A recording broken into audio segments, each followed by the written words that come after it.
कौली क्यों बड़ी है हाथ में खादी तो हैगी है ਫੇਰ ਭੁੱਖ ਲੱਗ ਗਈ ਹੈ ਪਾਪਾ मैं ਨੂੰ। दो करके खादे हाँ मर गई कसम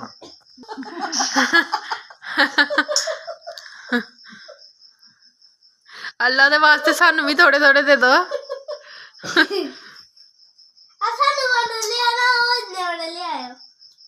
ਇੰਨੇ ਇੰਨੇ ਬੜੇ ਤੁਹਾਨੂੰ ਲਿਆ ਦਿੱਤੇ ਤੁਸੀਂ ਪਾਪਾ ਮੈਂ ਤੁਹਾਨੂੰ ਦੱਸਦੀ ਕਿੱਥੇ ਪਏ, ਤੁਸੀਂ ਚੁੱਕ ਕੇ ਲਿਆਓ ਜਾਓ।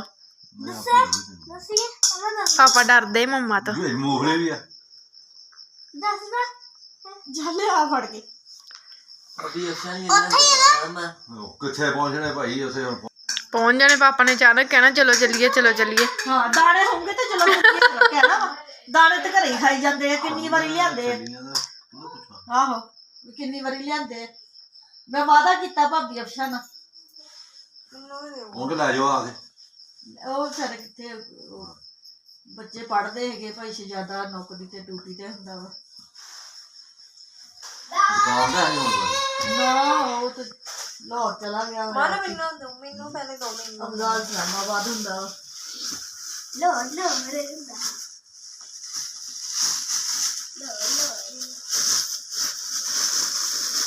ਇੰਨੇ ਦਿਨਾਂ ਦੇ ਮੈਂ ਸਾਂਭ ਕੇ ਰੱਖੇ ਹੋਏ ਸੀ ਮੈਂ ਕਿਸੇ ਨੂੰ ਭਨਕ ਵੀ ਨਹੀਂ ਸੀਗੀ। ਮੈਂ ਲੁਕੋ ਕੇ ਏਦਾਂ ਦੀ ਜਗ੍ਹਾ ਤੇ ਰੱਖੇ ਹੋਏ ਸੀ ਕਿ ਕਿਸੇ ਨੂੰ ਪਤਾ ਹੀ ਨਹੀਂ कौली फड़ ला फिर डुलते रहने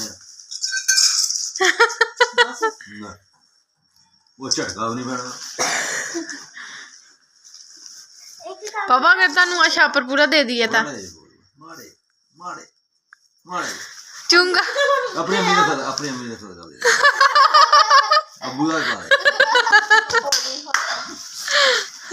अब्बू का अपने भरा का ਓਏ ਮਮਾ ਨੇ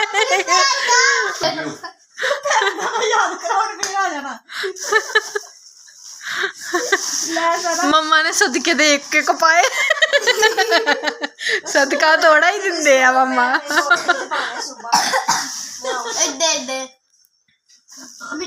ਪਾਪਾ ਫੇ ਆ ਗਏ। भरा रख के सौ जी